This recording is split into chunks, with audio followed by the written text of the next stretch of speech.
The top races to watch for on primary night, why the battle for governor is getting tighter, and Mayor Mike Duggan takes on the water department and all of its troubles. It's analysis of news across the state. My Week starts right now. Recently, Michigan's economy has begun to turn around. Michigan's gained over 250,000 new jobs. We've paid off $20 billion in long-term debt. And our population is increasing for the first time in a decade. But to make Michigan a top 10 state, there's still plenty of work to be done. Step up and help put Michigan on top. Learn what you can do at MichiganTurnaroundPlan.com. Funding is also provided by Delta.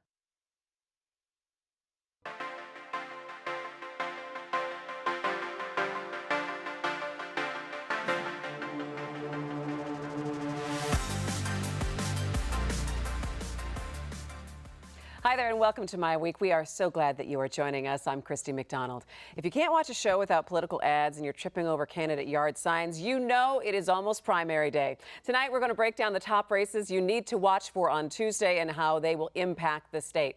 Also coming up for you tonight, Democratic candidate for Governor Mark Schauer came out with his plan for Michigan this week. A look at how tight the race may be for Governor Snyder's job. Also coming up, Mayor Mike Duggan takes over the Detroit Water Department and two big transportation projects finally get going. That's all coming up for you tonight. But we do start with a look at the primary election and the pivotal races. It's your voter guide, My Week style. So let's bring in our My Week contributors, Nolan Finley, the editorial page editor of the Detroit News, and Stephen Henderson, the editorial page editor of the Detroit Free Press. Gentlemen, always great to see you just before a primary day. And you put your phone away, I saw. We were I was tweeting about the show. As long as you were on social media about the show, I guess I can let that go. That is a traceable claim. We could check that out. I go on Twitter and look. I just did it. All right, we'll have to do that. You can always follow us on Twitter at MyWeek. Just a shameless plug right there. All right, so let's launch into primary. I asked both of you before the show to give me your list, your top 3 things to watch for people to watch for on primary night. So we're going to get to both of your lists. We're going to start. It's like the dating game. This is. So tell me, what are your top 3? So let's go ahead and start with Nolan's list. Let's go ahead and take a look at what Nolan says to watch for. We're going to talk about each one. So your top 3 is the Wayne County Executives race, the 11th Congressional District, and Proposal 1. So let's dive into the Wayne County Executive race. We've talked a little bit about this before and how there's such a large field, and now it's come down really to about a top 3. Maybe a top 2. I don't know. I think one thing's fairly certain, I think we'd both probably agree on this, is that Bob Ficano's not going to be the next county executive. Yeah. I think this is a race now between Warren Evans and William Wild. Ficano had surprisingly little financial support, hasn't spent a whole lot of money on this race, hasn't had the money to spend. Wild's had a lot of money, but he started from low name recognition. Evans benefits from being the only Detroiter in the race, the only true Detroit candidate in the race, and I think that's going to come down between those two. And of course, we couldn't have any kind of election without someone talking about a residency issue, and before the filing deadline. Disqualify somebody. It's not an election unless you can disqualify someone from the ballot now, right? It's like a constant issue. And I thought the judge in that case actually made a very good point, which was this sort of efforts at nullification rather than letting voters decide for themselves who should get these offices is a problem. I mean, it undermines people's confidence in the system. It makes everything seem like a setup or a scam, and so the people doing this have got to be a little more prudent about picking their shots. Politics has become a gotcha game now. Yeah. Everybody's trying to win sort of through tactics rather than through making their case to the voters. All right, but whoever comes out of this on Tuesday, this is going to be a huge job for whoever ends up taking on being the Wayne County executive. Well, obviously have to get through the main election in November, but it's expected to be along the Democrat side. Yeah, no, I think it'll be a Democrat. I mean, there are 3 Republican primary challenges, I believe, but none of them has any real name recognition or money. But you're right, this is a huge job, and I think the primary task in this job is corralling the other electeds in Wayne County, the prosecutor and the sheriff to work better together on budget issues. And that was one of the reasons that we supported Warren Evans at the free press for this job, was that we felt like his relationship with those other two offices, one of which he's done before, I mean, he was the sheriff, is going to give him an advantage there. All right, Nolan, last word on Wayne County executive race. We didn't support Warren Evans. We supported Bill Weil, is because more than anything, Wayne County needs a culture change. You don't get a culture change by reaching back and getting old familiar faces who've been part of the scandals in the past. Well, wait a minute. Warren's not been part of the scandal. Have benefited from the self-serving government in Wayne County. Warren Evans has been drawing a pension from that county since he was in his 40s. He will draw a pension and his salary as Wayne County executive. That's the kind of thing that got Wayne County in trouble, and certainly was involved in scandal. He was fired for the police department in scandals. So, I mean, this has been going on in Wayne County for 30, 40 years or longer. Why not start fresh with somebody who's not tainted by the system? All right, voters will have to decide that one on Tuesday. Let's go ahead and take a look at Nolan's list again, because I think number 2 on your list, the thing to watch for, was the 11th congressional district race. So you're looking at Dave Trott and Kerry Benevolio here.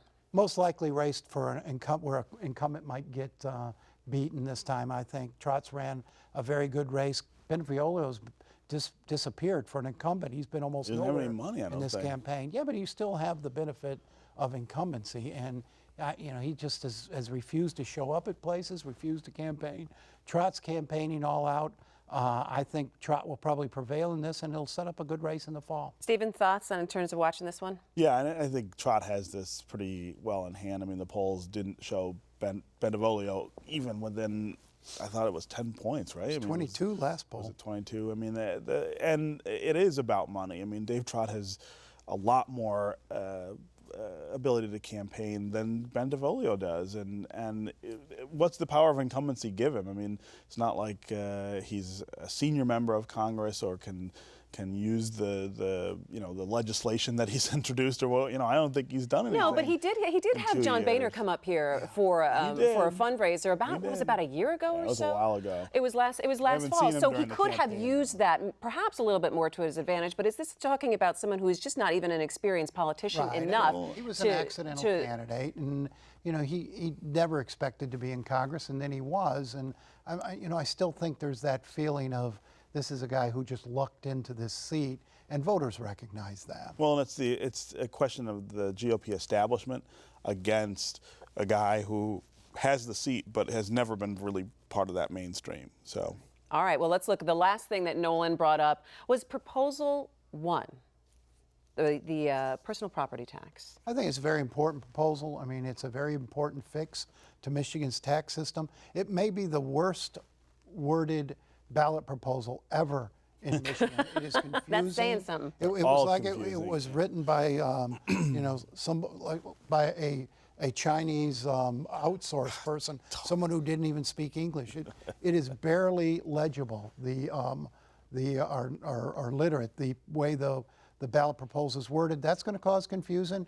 And, this well could go down simply because voters don't know what the heck they're voting on. So if people don't understand it, Stephen, you think that people won't turn out and vote on it, right? I actually think this is going to pass because there's been such a coordinated effort to push it.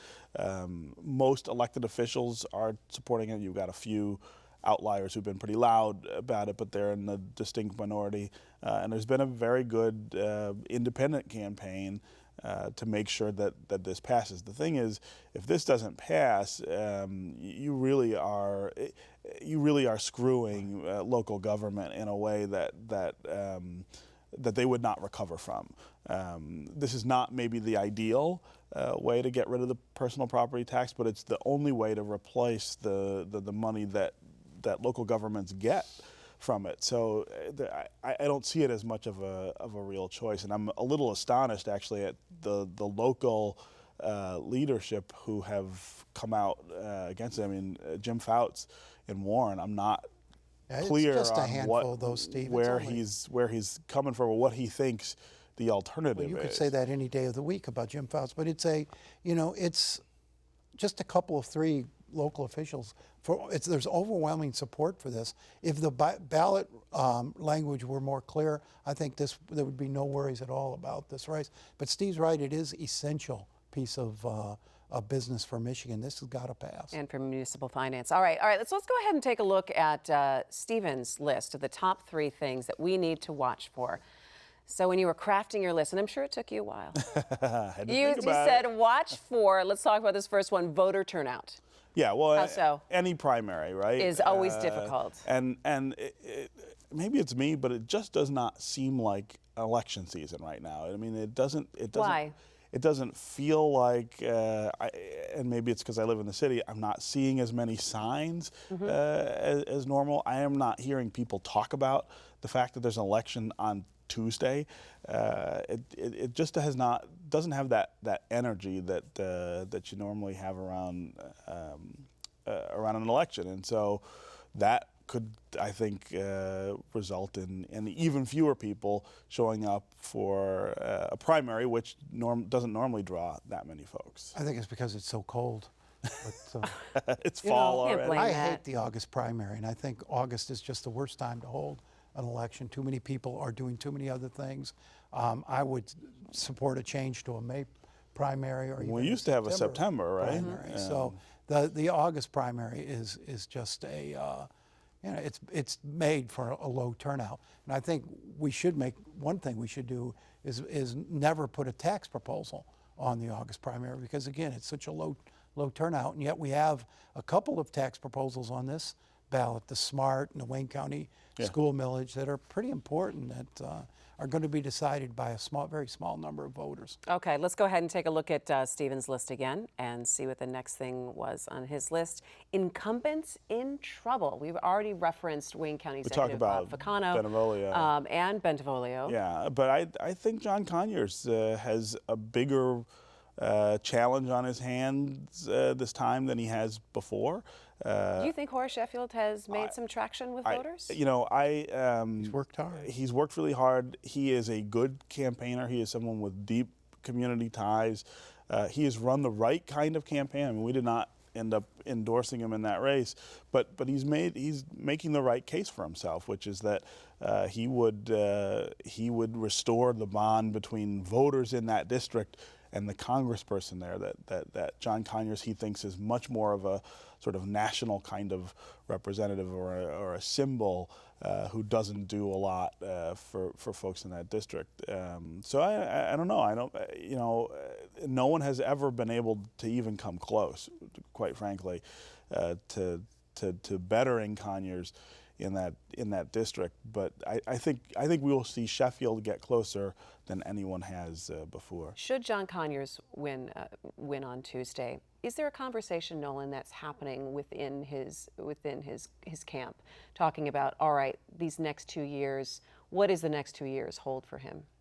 Well, I think that's a conversation that should have started 2 years ago. So I doubt it. I think the people in his camp are desperate to keep him propped up and in Congress so they can continue their own jobs and their own connections. I don't think any of this is about John Conyers or his well-being. Do you think that's a fair assessment, Stephen? I'm not sure. I mean, there are so many different people around him now. I mean, even the sort of long-standing people in that office a lot of them have sort of gravitated away from him. I agree that it is about. I think it is about John Conyers. I mean, he said some very strong things this week in an interview on public radio about why he's running, about why he will not sort of step aside, and seem to indicate that not just that he believes he should be running now, but that we'll see him again in 2 years.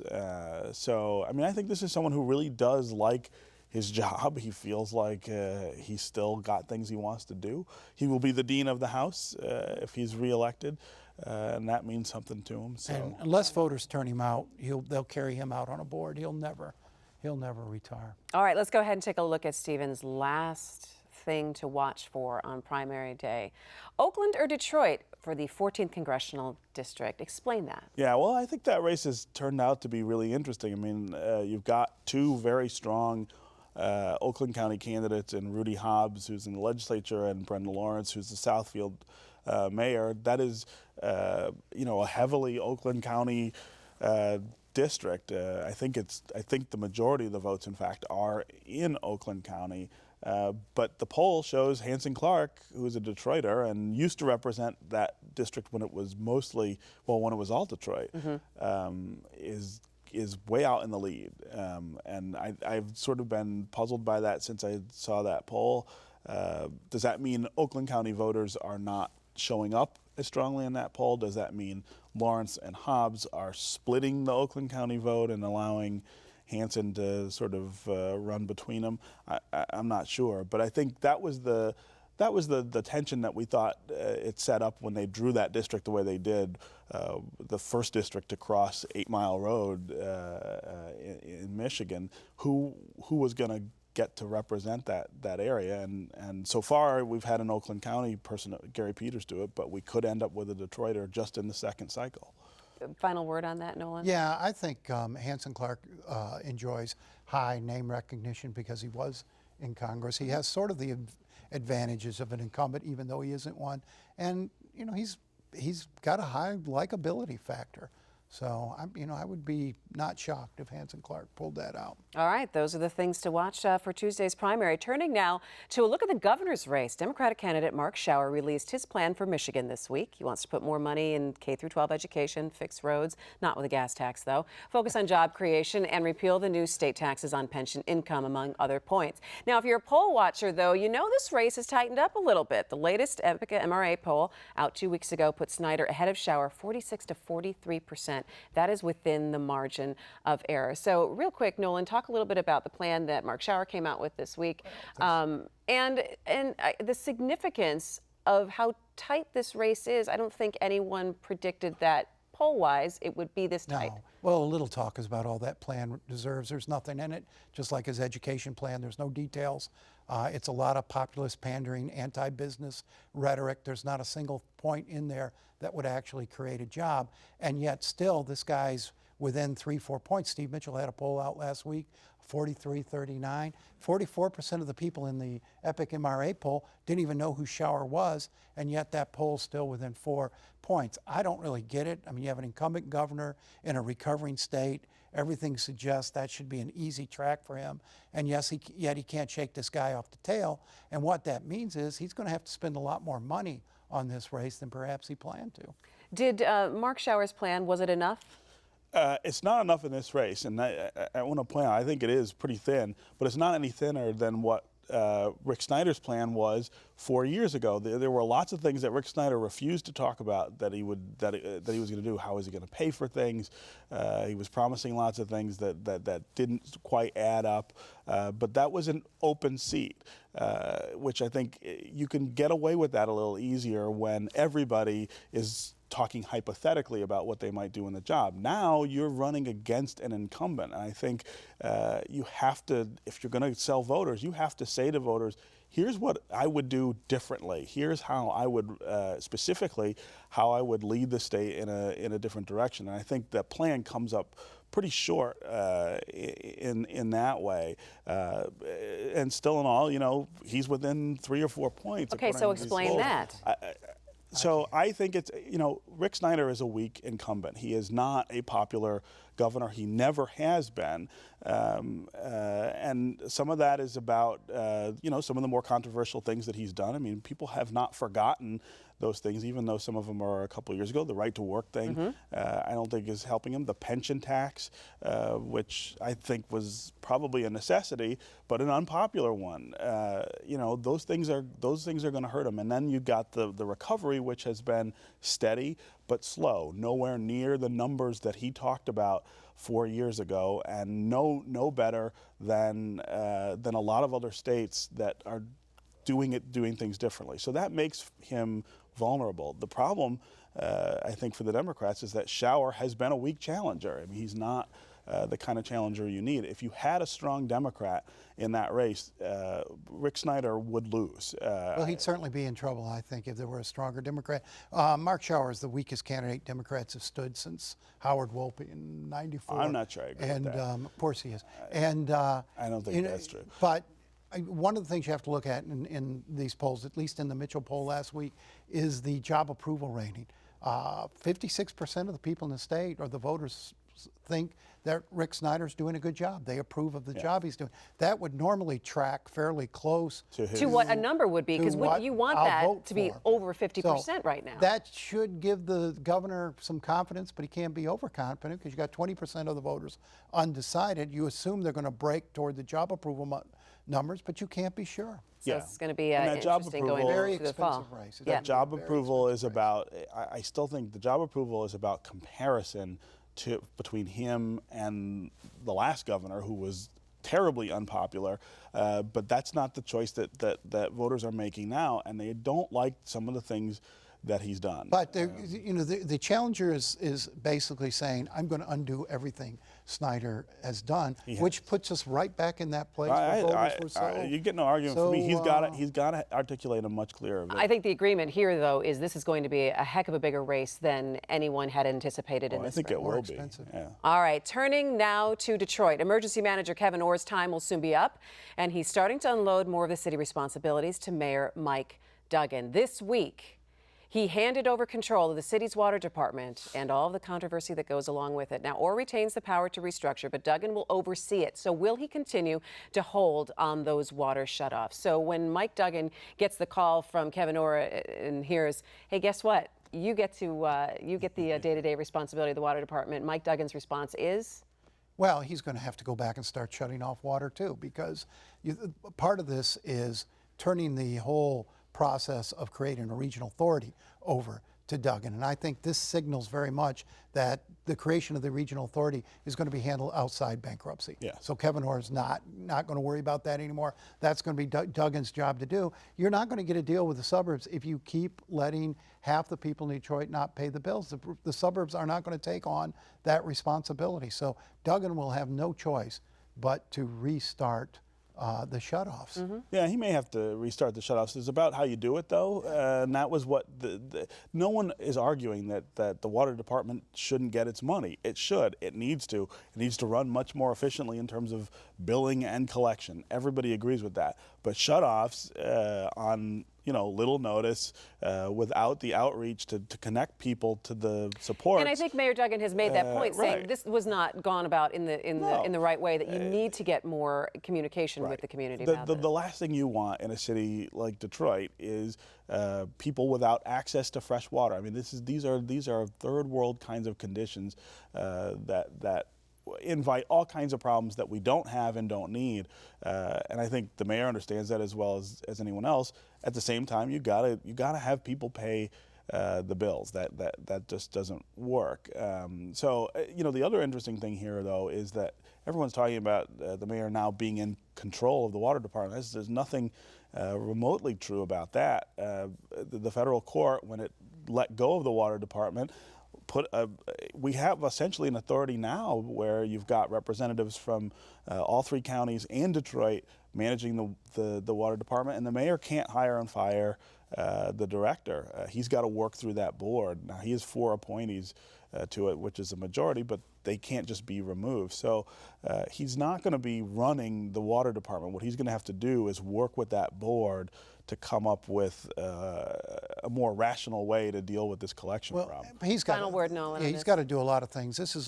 He's got to shape this thing up to make it ready for regionalization. Right. It's like selling a house. You got to fix the things that are wrong. Shutoff's just one part of it. He's got to get that workforce down to where it needs to be, still a bloated workforce. They're doing that. And they're doing it awfully slowly. Yeah. So, I mean, he's got a lot of work to get this thing ready so that Brooks Patterson, Mark Hackel will say, hey, we'll come on buy board. into this. All right, 2 things I want to get to. Finally tonight, 2 projects we've been talked about for years and years and years and have seen little action until this week: the new International Trade Crossing and the M1 Rail Project. First up, the new crossing to Canada. The governor announced this week members of the Windsor-Detroit Bridge Authority. They're the ones overseeing this new crossing, which is expected to be completed in 2020. And even though the U.S. hasn't coughed up the $250 million for the U.S. Customs Plaza yet, both Canadian, Michigan authorities say, yes, this project is on. Gentlemen, yes, it is on, right? It is on. Matty Maroon can fight to the death over this, but I mean, you're going to build a bridge. You're not going to stop. Think about that. if you can stop the government from building a bridge, which is, the most basic responsibility of government, infrastructure, how silly would that be? So we're going to get the crossing. There may be some other hurdles that we got to clear before I can drive across it, but this is going to happen. We're going to get the bridge. I don't know if we're going to get it on a timetable that we would like to see. I mean, Uncle Sugar's still got to come up with that $250 million, and the Highway Trust Fund is now empty. So there's a lot of projects stacking up all over the country that can't be funded because the Highway Trust Fund has no money in it. But I think this is That's a positive big problem. step. That Highway Trust Fund. It's a big problem for a lot of projects, but particularly for this bridge and Michigan roads in general. You think, well, they couldn't get any worse.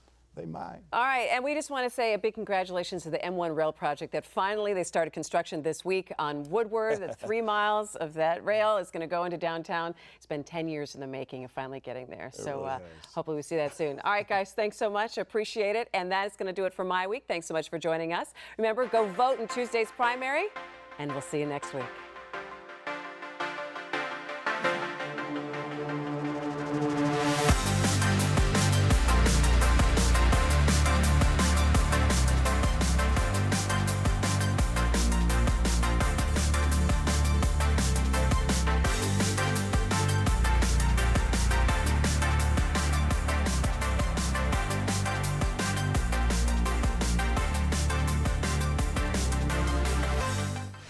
Recently, Michigan's economy has begun to turn around.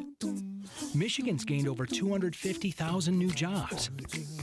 We've paid off $20 billion in long-term debt. And our population is increasing for the first time in a decade.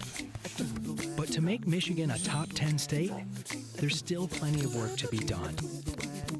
Step up and help put Michigan on top. Learn what you can do at MichiganTurnaroundPlan.com. Funding is also provided by Delta,